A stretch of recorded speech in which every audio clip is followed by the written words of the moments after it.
estimados alumnos. Yo soy el que le voy a dar esta asignatura de evaluación. Mi nombre es Luis Antonio Amigo Riaño. Y bueno, quiero compartir con ustedes estos momentos, estos espacios de aprendizaje para un trabajo afable, un trabajo sencillo y un trabajo en el cual ustedes puedan apropiarse del conocimiento, y también yo voy a aprender con ustedes, porque todos aprendemos de todos. La evaluación. Si algo importante tiene el sistema, el proceso docente educativo, es la evaluación. Lo que pasa es que generalmente en los sistemas que tributan a sistemas educativos que tributan a sistemas socioeconómicos y políticos neoliberales, lo más importante es la planeación y la evaluación, y le dan muy poco interés al cómo, al qué. Lo más importante, la apropiación del conocimiento, las herramientas didácticas. Y algo interesante es que se deja entonces esto como un relleno del proceso, y lo que más importa es planear y evaluar. Sin embargo, no es evaluar por evaluar. En México y en algunos países todavía en el siglo XXI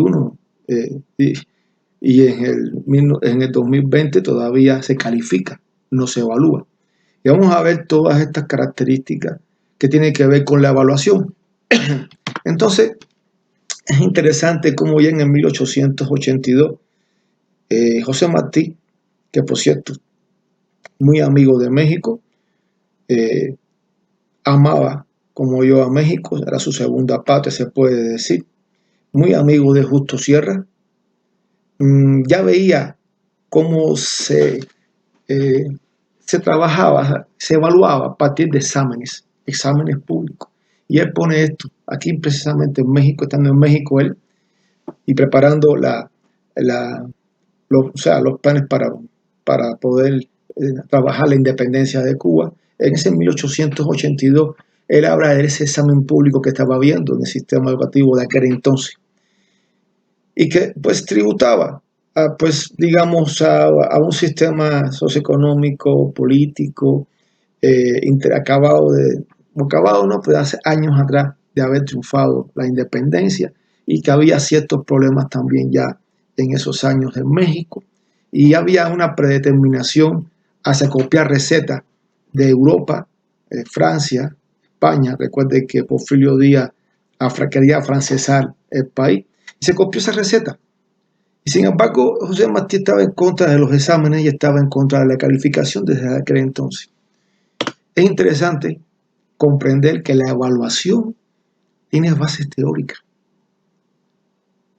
en la cual tiene que sustentarse, y en dependencia de esas bases teóricas es cómo fluye, cómo se activa, cómo se ejecuta la evaluación. Vamos a ver cada una de ellas en este momento para que se den cuenta cómo es el devenir histórico de la evaluación hasta la actualidad. Voy a hablarle de cómo los paradigmas educativos evalúan. O sea, históricamente, desde la escuela tradicional hasta la famosa escuela nueva, y dejo la propuesta para el final. Por lo tanto, la evaluación tiene bases filosóficas, psicológicas, pedagógicas, socioculturales e inclusive hasta ambientales. Aquí vemos algo interesante. Yo le nombré a esta presentación y a esta parte, la nombré elementos, cosas a tocar muy importantes, que es lo inicial que le llamo consideraciones de la evaluación. La calificación como fin de la evaluación está desechada de los grandes y excelentes sistemas educativos actuales. Una cosa es evaluar y otra es calificar. La calificación está eliminada de esos grandes sistemas educativos. Lo que evaluamos somos sujetos, y a los que evaluamos, que son los alumnos, son sujetos, son también sujetos. Por lo que la evaluación siempre va a ser subjetiva y no debe compararse ni ponerle metas o competencias desde un punto de vista psicopedagógico actual, dándonos un calificativo, un cuantitativo o un cualitativo. Por lo tanto, desde un punto de vista psicológico, Cuando usted cuantifica o cualifica y le da un calificativo, un adjetivo a una persona, sea 5, 7, 8, 9 o 10, sea más regular, bien, muy bien, excelente, sea rojo, verde, amarillo, le está dando una etiqueta, le está dando un calificativo. Y esto daña muchísimo la esfera afectiva, emotiva, evolutiva de la personalidad, el autoestima, su proyecto, todo. Y esto vamos a verlo más adelante. Vamos a explicar una por una todas estas cosas. La evaluación puede conceptualizarse como un proceso dinámico, continuo y sistemático, enfocado hacia cambios dialécticos de la personalidad. La personalidad tiene dos regulaciones, una inductora y una ejecutora. La inductora nos habla de un área afectiva, emotiva y evolutiva, y la ejecutora nos habla de un área cognitiva. Entonces, esto va de la mano, tanto lo afectivo, lo emotivo, lo evolutivo, como lo cognitivo.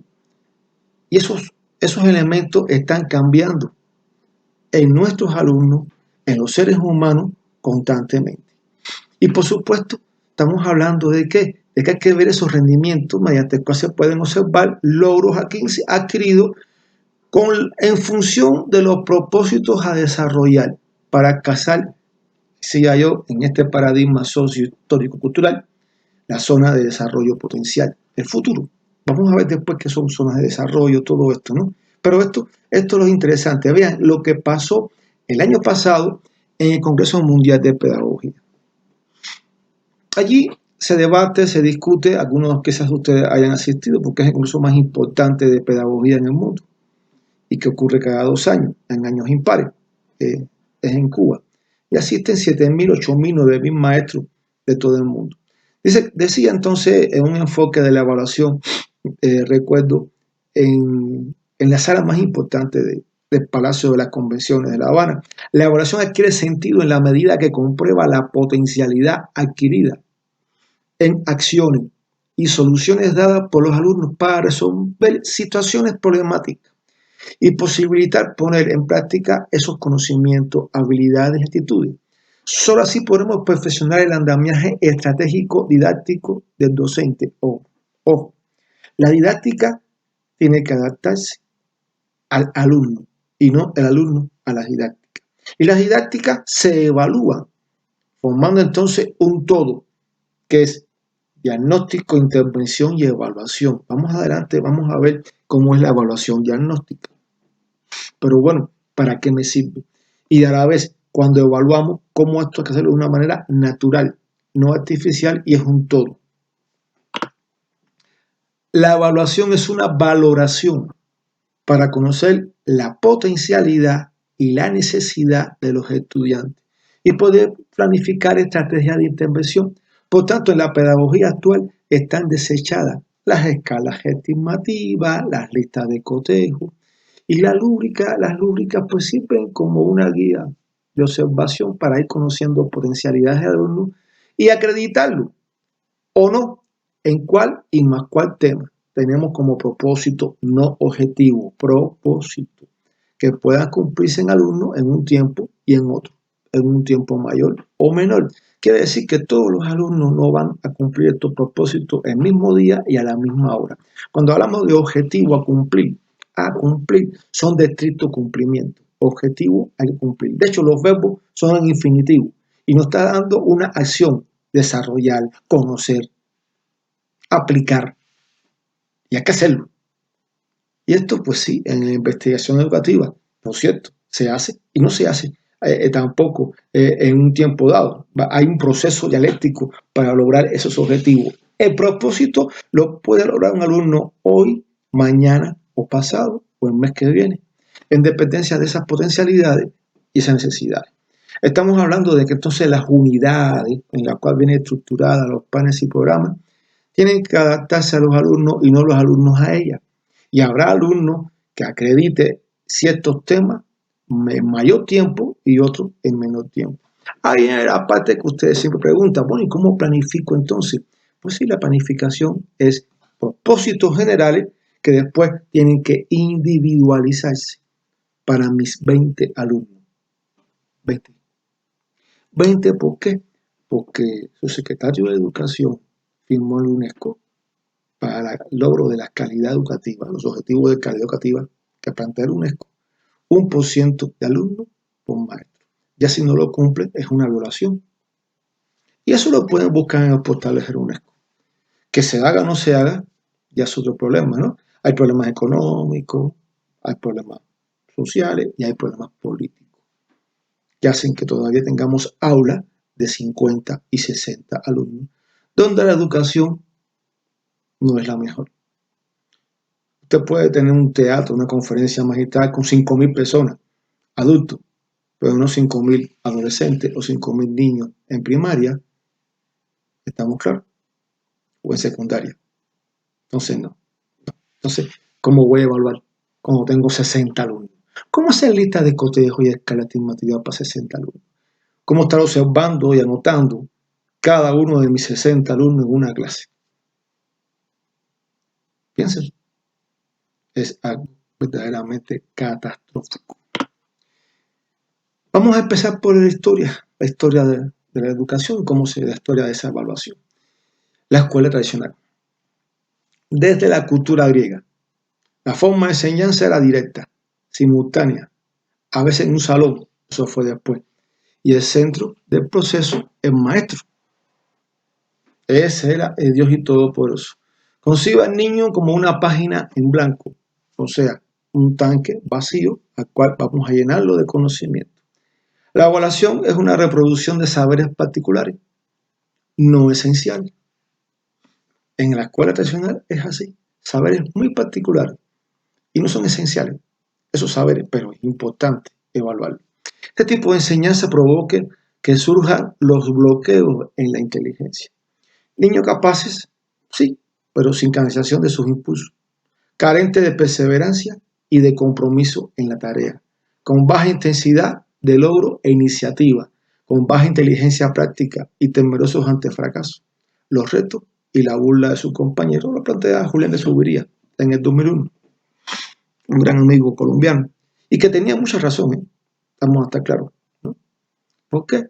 Porque son alumnos que solo se dedican a prepararse para el examen, para obtener altas calificaciones. Cualquier similitud es pura coincidencia de lo que hoy está pasando en la educación, desde preescolar hasta doctorado. Ustedes muchas veces se preparan, ¿para qué? Para la tarea que tienen que subir, ¿a qué? A la plataforma. Pero cuando estamos hablando de un foro donde no tienen tiempo de estar copiando y pegando y que es mucho más real, o defender un trabajo por WhatsApp, lo voy a defender yo, vamos a estar claros. En vivo y en directo, las cosas van cambiando. Sí, y sin contar que muchas veces la redacción es complicada. Así que hay que ver todo esto cómo se evalúa. Llegamos entonces al conductismo, surgido a finales del siglo XIX, principios del XX, hasta mediados del XX. ¿Por qué? Porque esa pertenece a la escuela nueva.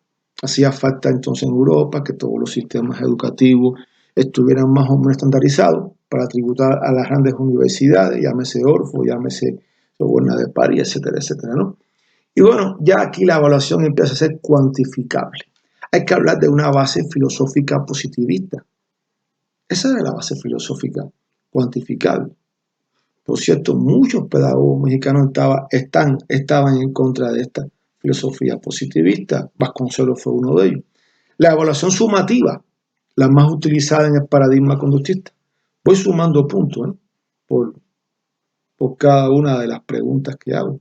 Hago una clave al lado a las preguntas, a alguna le doy el mismo valor, o si no le doy un valor suficiente o mayor a una que otra, etcétera, etcétera. Y eso es lo más sencillo en un examen, ¿no? Y se cuantifica después la cantidad de respuestas positivas, las negativas, y obtienes una calificación. Es un sistema, decía Skinner, para conocer las necesidades de uno con vista a programar su instrucción. Vean la palabra instrucción, no educación, no formación, instruirlo, solo en conocimiento. Dirigida a compararlo consigo mismo en cuanto a sus debilidades. Ahí viene la palabra en el siglo XIX, Debilidades y fortalezas que tantos utilizan ustedes desde el siglo XIX. Ahí aparecen esas palabras, que hoy se están utilizando en el sistema educativo mexicano. Vamos a estar claros. Para conocer qué es lo que falta. Se puede medir cuantitativamente a equipos, a maquinaria, a fenómenos naturales, a la velocidad del viento, a la velocidad de un motor, la potencia de un motor. Pero usted no puede medir cuantitativamente el tiempo y el espacio. O sea, se puede medir, disculpen, se puede medir cuantitativamente el tiempo y el espacio, pero usted no puede medir la inteligencia. Entonces, dar un adjetivo a la evaluación en todo intento de volverla cualitativa, excelente, bien, regular, mal, podemos afectar la regulación inductora de la personalidad individual y por su esfera afectiva. Y esto hace que también se afecte la esfera cognitiva. Entonces, por favor, en el conductismo, ¿qué se hace? Medir cuantificablemente. Y usted puede cuantificar la velocidad, usted puede cuantificar potencia, una cadera, etcétera, pero usted no puede cuantificar. Muchas veces cuando hacemos cuantificable, no sirve. Vamos a ver después todo esto, ¿no?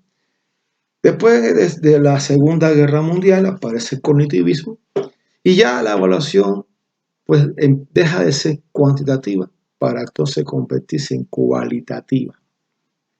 Y ese proceso de decodificación y codificación, codifica profesor, decodifica alumno, tiene una base filosófica idealista de la filosofía clásica alemana. Ahí se dirige fundamentalmente a determinar los estilos de aprendizaje y voy a evaluar esos estilos de aprendizaje, si son adecuados o no para partir de errores y aciertos. Lo que hoy está pasando cuando hacemos el diagnóstico, tenemos que conocer los estilos de aprendizaje del alumno. Si es auditivo, si es visual, si es kinestésico y disculpen.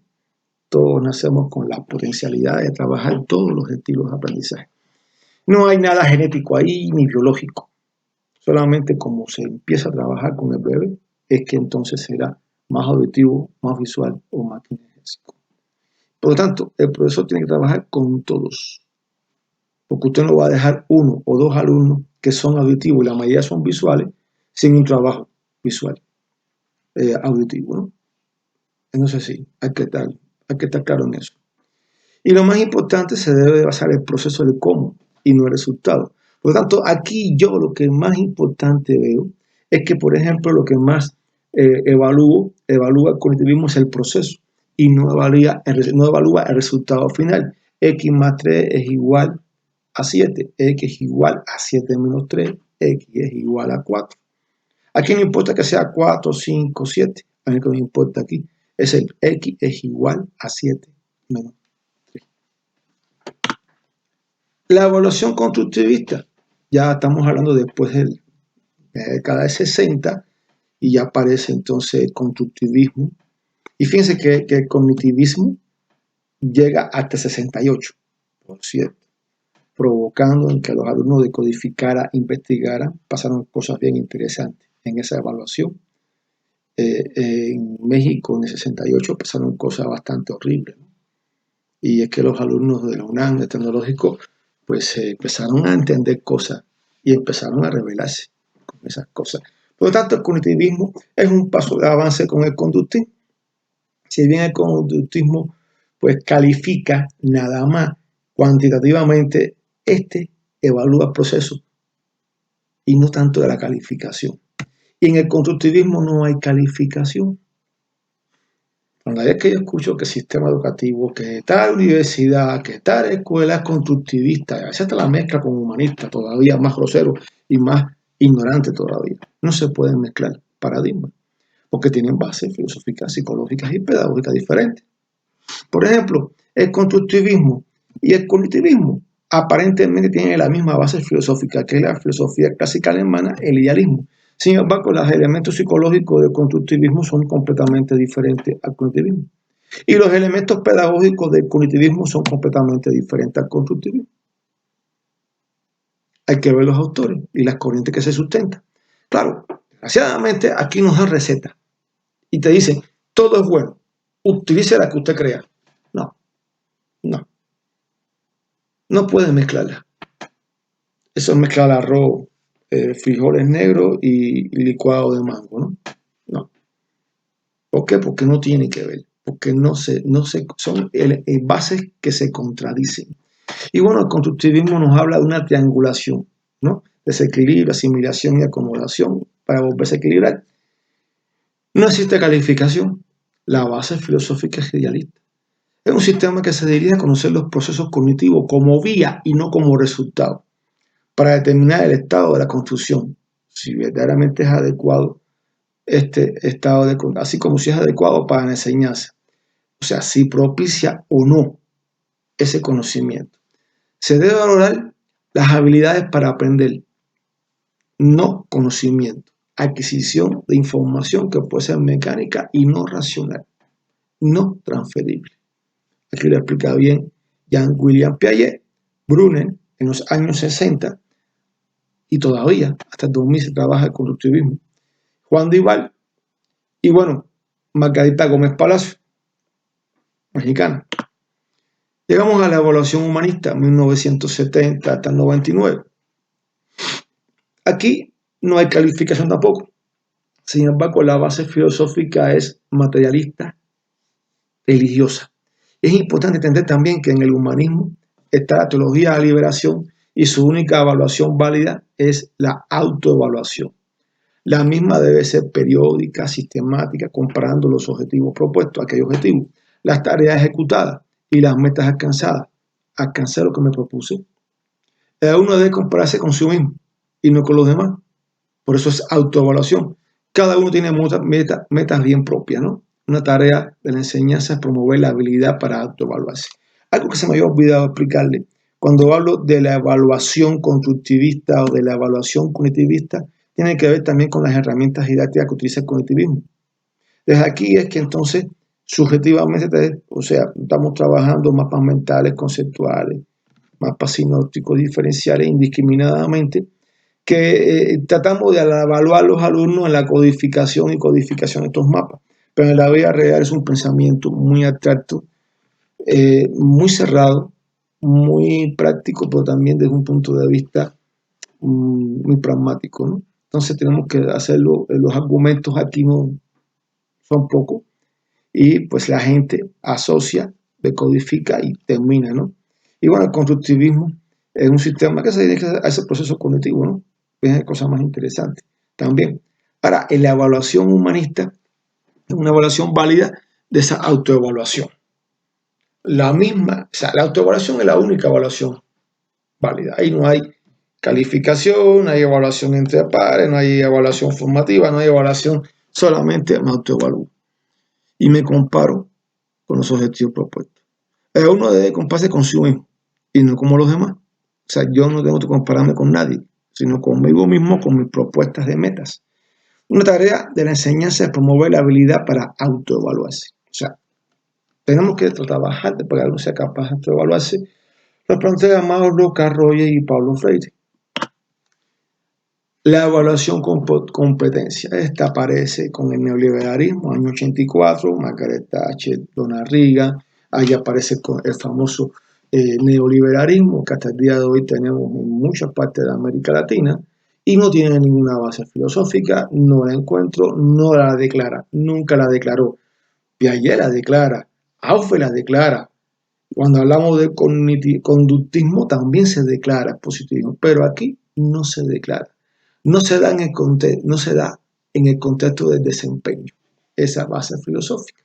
Es un proceso cognitivo que resulta del pensamiento, la emoción, y se traduce en una acción. Simplemente de la emoción, del pensamiento a la acción. Hay contradicciones filosóficas en la rúbrica y el paso de una evaluación subjetiva a una objetiva calificable. O sea, cuantificable o cualificable. Ignora toda la base filosófica y lo mezcla todo. Ahí tenemos a Sergio Tobón cómo explica esto, ¿no? Y bueno, en realidad esto es el inicio de mis consideraciones en cuanto a la evaluación y un pasaje muy rápido, pero muy rápido histórico de cómo evalúa desde la escuela tradicional hasta la escuela más o menos actual. No obstante, hay una propuesta que más adelante les voy a hacer sobre una propuesta evaluativa muy interesante y que se está aplicando en los grandes sistemas educativos. Espero que esta primera parte le haya sido de su agrado y que le haya sido de provecho y de preparación para lo que pueda venir. Muchísimas gracias y bueno.